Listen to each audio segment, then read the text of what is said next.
தமிழகம் எங்கும் கிளைகள் கொண்ட Anthamal institute of hotel management and hospital management படிப்பில் சேர்வதற்கான அட்மிஷன் நடைபெறுகிறது.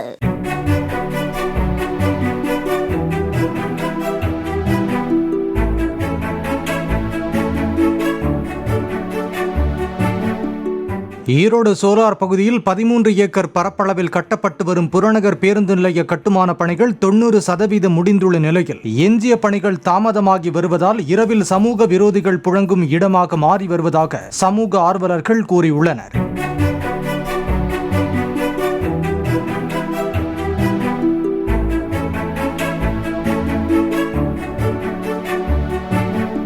தமிழகம் எங்கும் கிளைகள் கொண்ட Anthamal institute of hotel management and hospital management படிப்பில் சேர்வதற்கான அட்மிஷன் நடைபெறுகிறது.